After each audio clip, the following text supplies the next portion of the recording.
Light is a cheerful teenager who has always dreamt of becoming a successful adventurer so that he can give his family a life of luxury.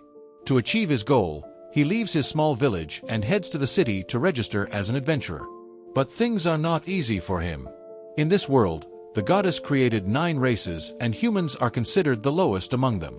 As a result, they are always at the receiving end of racism, and Light experiences that as soon as he steps foot in the city. A beastman adventurer rudely tells him to get off the road, and Light can only apologize, even though he wasn't really blocking his way. Anyway, once he reaches the guild, he registers himself as an adventurer, and the receptionist tells him that newcomers like him receive the F rank initially. She asks if he has a gift that can play a role in his assessment, and Light eagerly affirms. He tells her that his gift is called Unlimited Gacha and he can basically pull stuff out of his since explaining is not enough. Light decides to demonstrate and summons his gacha device, which he immediately activates.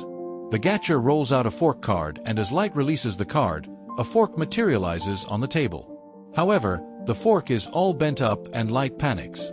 He tells the receptionist that things usually work out better and immediately uses his skill a couple of times, but the result is similar. He pulls a rotten apple and a moldy bread, which makes the receptionist convinced that this loser deserves nothing more than frank. Light gladly receives it and then asks her if there are any jobs he can take right away. The receptionist points him towards the bulletin board where all the easy jobs are posted, but Light gets nervous just upon seeing that. The receptionist realizes that Light is illiterate on top of being a loser. But that part is not a surprise because humans have low literacy rates. She tells him that he can do the basic stuff like carrying rocks and gathering wood, but that pays a lot less than other jobs. Light accepts that, and after a day of working his off, he manages to get enough money to rent a room. He still needs to rely on his gacha skill for food, but he is confident that he can make it. However, a gang of beast men has another plan for him, and they stand in his way deliberately so that he bumps into them. Their leader immediately begins yelling at Light for bumping into him and getting his clothes dirty. Before taking away his purse, Light panics, asking him to return the money because he won't have a place to stay otherwise, but the wolfman simply punches him away, telling him that he needs to pay for his laundry. The beast men leave lying in a puddle of mud, and everyone who passes by tells him to sleep in the dirty slums with the rest of the humans. Light feels really hopeless at this point, but then suddenly, someone stretches a helping hand towards him. He instinctively takes the hand of the pretty elf in front of him, but realizes 1 second later that his own hand was covered in mud. Light falls back, apologizing to the elf for dirtying her hand, but she tells him that it is fine. She assures him that she won't hurt him. But years of racism and discrimination doesn't let him believe that. To prove her point, the elf woman suddenly kneels down and hugs him, and Light is left speechless. Even as the people on the road mock the elf for stooping so low for the sake of a human, she helps Light back on his feet. Behind the elf, there is a group with people from different races, and they introduce themselves as the party named Concord of Tribes. They explain that they are a party formed with one member from each species that the goddess created, and they were missing a human. The beast man Garu introduces himself first, followed by the elf woman Sasha, who tells Light about the rest of their members. There is Drago the Dragonuda, the demon Diablo, the Oni Abaro, the dark elf, the dwarf Nano, and the centaur named Santer. Guru says that they were just looking for a human to complete their party. And then Cyan adds that they created this party to end racism and create a world where everyone is treated equally. Light finds this too good to believe, but he can't pass up on such a wonderful-seeming party, and he gladly joins the Concord of Tribes. Soon they start going on adventures, and Light is the weakest link in their team. He needs to be rescued from monsters by Drago and Sasha, who tell him to be more careful as one hit from the monsters will kill him. Light apologizes for his carelessness, but Sasha begins to examine him for injuries while telling him to stay behind them at all times. The rest of the party begins to tease Sasha because she is low-key obsessed with Light and cares about him a lot. And she turns red as she explains that she only sees him as a party member. Light feels useless because he can't do anything apart from carrying the luggage. But Drago tells him that he makes delicious tea and that is good enough for him. Light is really happy to hear this, and he cheerfully follows the team deeper into the dungeon. Soon they come to an open space with only one entry and exit, and the party members look at each other before deciding that this is the perfect place for their plan. Unaware of what the plan is, Light begins preparing to brew tea for everyone when Drago approaches him and tells him that he is being fired from the party. Light can't even process that statement and asks what did he even do to get kicked from the party, and the beastman Geru tells him that he is being fired because doesn't do anything. Everyone tells Light how useless and stupid he is, and even Sasha acts disgusted at him. The rest of the party start throwing insults at Light and the human race. Light thinks that this has got to be some kind of prank, but they tell him that no one has got free time to play pranks on a worthless piece of trash like him. He asks why they were behaving so nicely with him till now in that case, and they reply that it was just acting. Drago tells him that their superiors noticed his gift Unlimited Gacha and thought that he could be a maestro. That's why they ordered the Concord of Tribes to keep a close eye on them. But once they determined that Light's gift was worthless and he couldn't be a maestro, they gave the signal to dispose of him. Sasha is the one who is most relieved that they no longer have to keep Light around, because if he was actually a maestro, she would have to marry him. And just the thought of that creeps her out. Light can't understand what the word maestro even means. But then Drago says that they have told him more than enough and they need to finish him off before more adventurers come here. Gao immediately apes Wolverine and draws his metal claws, using them to slice Light's face. Only now does Light realize that he is really in deep and there is no way out of this problem. In his desperation, he runs away as fast as he can, and the racist bastards laugh at him, saying that they are not going to let him get away. Sasha shoots an arrow through his leg, and as Light falls on the ground and starts screaming. The racist elves say that hearing human screams is like music to their ears. Guara decides to make Light scream some more and begins assaulting him, but Drago tells him to stop because they need to make it look like the human died from a monster ambush.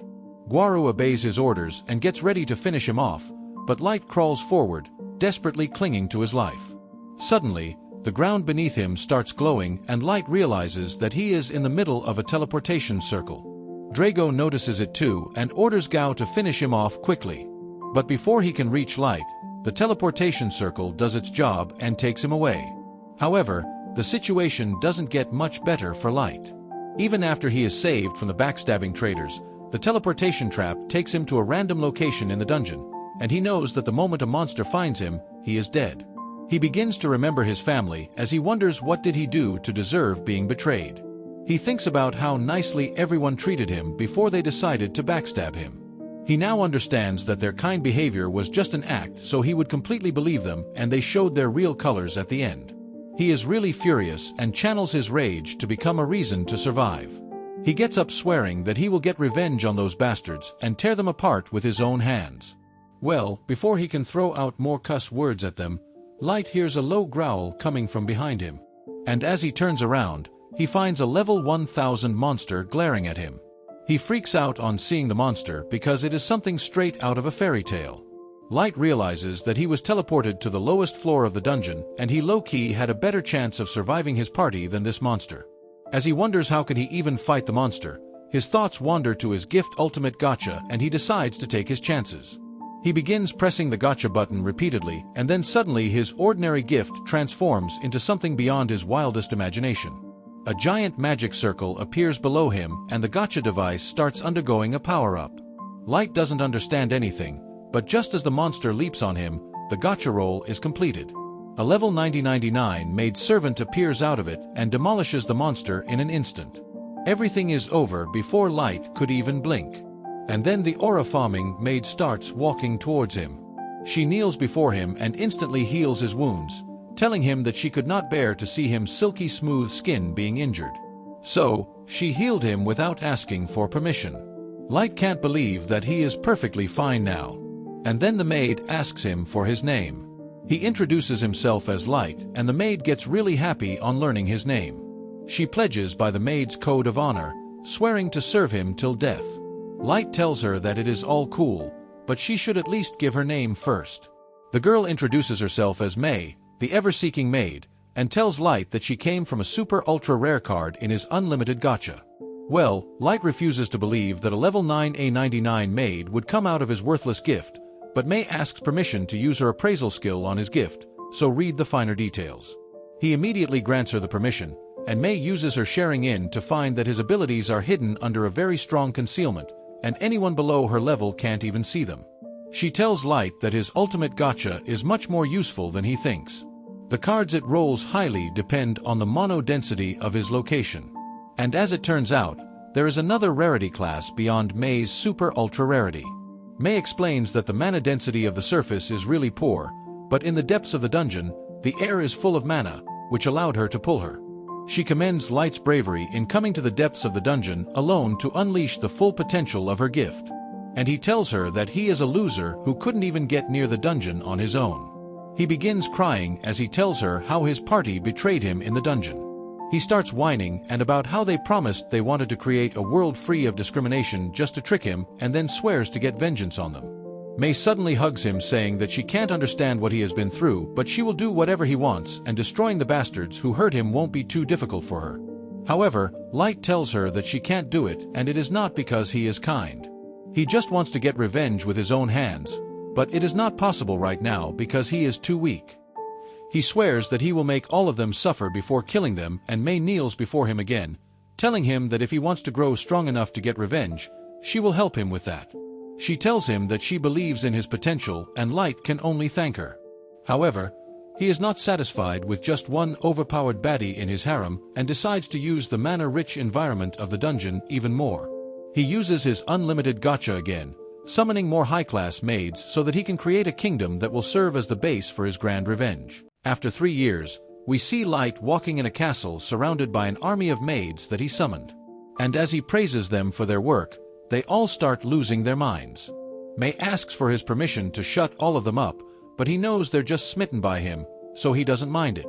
They go to the city where one of the citizens tells him they're running short on food. So, he assures them he will tell the administrator to take care of it. He asks May what the members of the quartet are up to. So, she notes that they're all trying to complete the missions they were assigned. She mentions a girl named Yuki is scouting the upper part of the abyss to make a map, and he knows the forests around the abyss are filled with monsters, but he doesn't think they will be a threat for a genius tamer like Yuki. He asks May about another girl named Ellie, and May tells him that she's working on creating the magic for his grand plan. So, he hopes that she won't be overwhelmed since they have a lot of things in motion. He also wonders what another girl named Nazuna is up to. So, May tells him she's on her normal job, which is to patrol the castle. As they go back to the castle, they see a man named Jack waiting, but May gets annoyed and tells him to address Light properly, but he doesn't mind it since he sees Jack like his older brother. They go to the training room, and before they begin fighting, Light mentions that he will attack with everything he's got. He rushes in and punches Jack in the stomach, which pushes him back.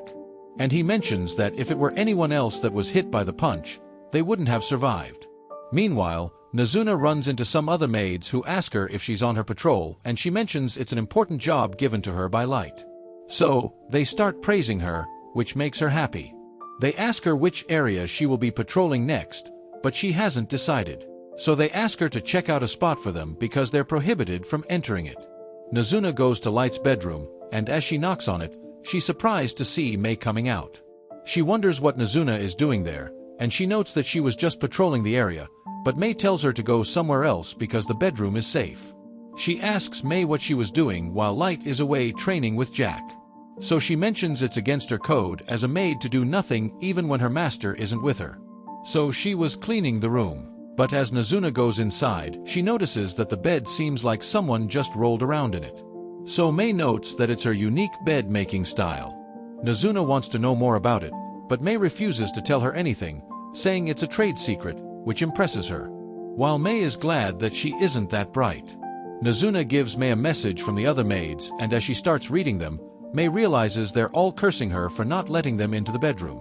May tells Nazuna she doesn't need to worry about it, saying that as the head maid, she will talk to the others.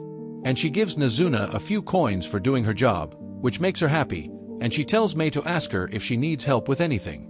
Nazuna uses the money to buy snacks, and as she returns to the castle, she runs into Yuki. Nazuna wonders what she's doing there because she's supposed to be scouting the forest around the abyss.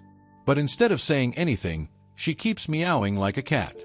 So Nazuna notes that she can't understand her like Light. She wonders if Yuki is asking her for help in cutting down the trees in the forest, but she notes that there will be nothing to scout if there are no trees. Nazuna asks her if she ran into a strong monster, and she mentions that even though Yuki was summoned before her, she's still stronger and looks older.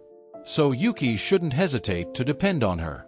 Yuki ends up speaking since Nazuna has no clue what she's trying to say, and she notes that she already completed the map, so she came back to deliver it. Nazuna pats her back and calls her a weirdo, saying she should have just said that from the beginning. And after that, she goes back on her patrol. Nazuna goes to Light's throne and she starts hugging it because she's sad that she hasn't seen him all day, but she ends up breaking a piece. So she puts it back and runs away. In the training room, Light and Jack decide to call it a day, and they go to the bathhouse where Jack mentions that only a few people in the dungeon can match up to Light, which means there are even fewer such people on the surface. But it doesn't mean there's no one who can defeat him. Light knows that there are a lot of unknown things in the world, so he won't let his guard down because he needs to see his revenge to the end.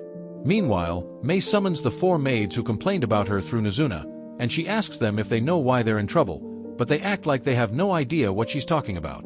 So, Mei reminds them about the messages they sent for her. They apologize to her, and she tells them to explain themselves. So they note that they know how busy she is, so they were just trying to help her, but she tells them that the worst part was that instead of saying everything to her face, they used Nazuna to get their feelings across. She rejects all their demands. And as a punishment, she assigns them to clean the hallways leading to the throne room with their hands. They think it's impossible, but she tells them she will be going to the surface in the near future to complete a mission. So, she hopes they will finish their jobs without causing any problems. We see Nazuna looking at a weapon in the city, hoping she can get her hands on it, but Ellie notices her and wonders if she's looking for candy. Nazuna asks her what she's doing there because she's usually too busy to do anything. So, she mentions that everything is going so smoothly that she had enough time to come back. She calls Nazuna a dimwit, which annoys her. So, to prove that she isn't an idiot, she tells Ellie she knows all the math tables, but she can't even get the first one right. They start arguing with each other. So, Ellie mentions that Light made her an important part of his grand plan. While Nazuna was just asked to patrol the castle, she notes that she even had tea with him to discuss their progress, and she plans to book them a private room the next time they meet. Nazuna gets jealous, saying she also wants to have tea with him, but Ellie is confused that that's the only part she's jealous about. She tells Ellie that since she's good at magic and bad at close combat fighting, she should ask for her help whenever she needs it. Meanwhile, the 4 maids are annoyed at why they got in trouble because they think it isn't wrong to complain against Mei's management style, but they know they can do nothing about it. They really want the opportunity to clean Light's room, but they don't understand why Mei doesn't let them do it, even though she's always busy. They know Mei was Light's first summon, and it took 3 months for Yuki to be summoned as the second maid, which means Mei had 3 months along with him. They start losing their mind thinking about how lucky she is. And they think that if they try hard enough, they might be able to turn their rage into a curse that will get rid of Mei. But she suddenly walks into the room. She tells them to explain what they were doing, but they have nothing to justify their actions. So, they just tell her that they're all loyal to her. She reveals that in the 3 months she was with Light, he only studied books and practiced martial arts. So, they had no time to do any of the things they're imagining, which puts them at ease. She mentions that she came there because she was feeling bad for being too harsh on them, but she realizes they haven't had enough. So, she tells them to clean the throne room as well. As they start the cleaning, they realize they won't be able to finish it even if they work all night. And one of them breaks off the piece of the throne that Nazuna broke earlier. Meanwhile, as Nazuna gets ready to sleep, she's still disappointed that she didn't see Light, and she wishes he would give her the permission to go to the surface and beat up everyone. The next day, Light sees Nazuna and Ellie arguing, but Nazuna gets excited after seeing him and wonders if he came to see her. He starts petting Yuki, which makes the others jealous, but he notes that he can't help himself from treating her like a cat. A level 1000 hellhound appears in front of them, and it still scares Light a little since it was the first monster he faced. So the rest of them get angry at it and they think they should eliminate all the hellhounds, which scares the monster, but Light tells them to calm down. They wonder why he summoned them. So, he mentions he got word from Mei and it's time to put his plan into action. On the surface, we see Garou being praised by the beast folk. And as he notices a human, he knocks him to the ground and spits on his face. He goes to a bar where he tells his followers to eat whatever they like, and they feel honored to sit with him because he went from an orphan to being their future leader. He mentions it wasn't easy, saying they need to be able to find different ways to use the skill that every beast folk is born with, but they think his skill is a cut above them. He notes that it's all in the smell because he uses his nose to find out which jobs are easy. And those are the only quests he accepts. They ask him about the Concord of Tribes, And even though he can't tell them anything about it, he remembers how easy it was because all he had to do was eliminate a weak human. It bothered him that they never found Light's body. But he thinks Light would never be able to survive the dungeon. And even though he's interested in finding out more about what Master is, he knows that looking into it will only get him into trouble. May suddenly interrupts Garou and reveals that she's Light's maid, which surprises him. She notes that she's been searching for Light for quite some time, which makes him wonder if she knows something about what they did to him. So, she reveals that Light is of noble descent, but Garou refuses to believe her. She mentions she can't tell him about the specifics. And even though he thinks she's lying, he knows that if there's an off chance she's telling the truth, he can get a lot of money from her. She notes that after looking for Light, she found out that he joined a party. But she also heard rumors that he died in the dungeon. Garou asks her what she needs from him. So she tells him to escort her to the place where Light passed away, and she shows him the money she's prepared to pay him, which shocks everyone.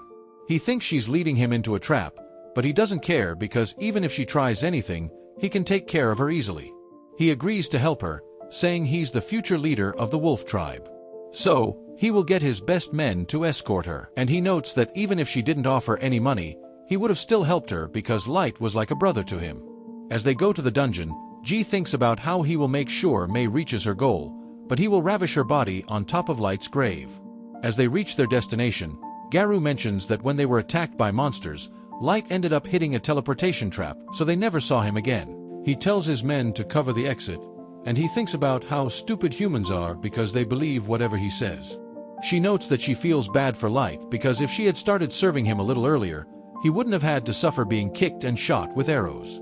Garou is shocked to hear what she's saying because the only people who know what really happened are the Concord members and a few elite executives. So, he asks her who she is. He wonders if she was sent by another tribe to spy on him, which makes her annoyed, and she notes that her loyalty only belongs to Light. As she gets ready to attack him, Garou can't believe he's feeling fear from a human, and he thinks he's about to die, but Light suddenly arrives and tells her to stop. Garou can't believe what he's seeing. And Light mentions that he's come to get revenge for what happened 3 years ago.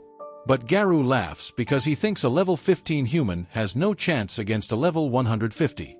He tells Light he made a mistake showing himself because after he kills him and takes back his body, nothing will stop him from becoming the king of the beast folk. Light is surprised because he thought Garou would have had questions about how he survived or his relationship with Mei. But Garou doesn't care because he thinks that 2 humans can't do anything against a pack of beast folk. 2 of them rush toward Light, but Mei cuts off their heads. So he thanks her and tells her to Garouard the exit. They all start to panic. So Garou calms them down, saying inferiors like humans can only beat them with cheap tricks. But Light tells him to start considering the fact that he might be the one who's inferior. Garou tells him to stop spouting nonsense and he shows his level to Light so he can understand the difference between them, but he gets annoyed seeing the look in Light's eyes. He asks Garou to explain why an inferior human was able to eliminate 2 of the beast folk. So, he notes that Light must have used a magic item. They all rush toward him, but he blows all of them away. And Garou refuses to believe Light is better than him. So, he summons a level 500 monster. He tells Light to beg for his life just like he did 3 years ago, but he's disappointed and decides to let Garou hit him, saying he won't move an inch from his spot. The monster shoots a huge energy attack from its mouth, but they're all shocked to see that it didn't even scratch him. He summons a level 9000 monster of his own, which freezes Garou's monster with just its breath and shatters it into pieces. Light reveals that his level is 9999, which shocks Garou. But he thinks Light is an imposter since he looks the same as he did 3 years ago. So, he reveals he's wearing a bracelet of youth that stops him from aging. And the reason he wears it is to remind himself of the pain he suffered. Go realizes there's nothing he can do, so he starts to beg, saying he was only following orders and he never wanted to hurt him. Light tells him to reveal everything he knows about what Master is, but he doesn't know anything. He asks his followers the same question, and they try to act like they know everything, but Mei knows they're lying, so she tears them to shreds. Light asks Garou what he thinks will happen if he declares war on the surface, and he warns Garou against lying because Mei has a skill that lets her see if someone is telling the truth. Garrick gets so scared that he pees his pants and he mentions that no matter how strong Light is, he won't be able to win on his own. But Light already knows he can't do everything by himself. He teleports them to his throne room, and Garu can't believe his eyes when he sees the army that Light has gathered. Light tells everyone to show their stats, and he once again asks Garu if he thinks they can win against the surface, but he's too shocked to say anything. He realizes that they were the ones who turned Light into a monster that can destroy the world in an instant. And he asks Light if he plans to become a god. He notes that the world is hiding the truth from him, saying he will either bless them or drown them in despair using his gift. So everything depends on the answer that he finds. This is the end of Backstabbed in a Backwater episode 3. Thank you so much for staying on this channel and watching our videos. Don't forget to like this video and subscribe to our channel so we can keep you updated with our latest content. See you in the next video.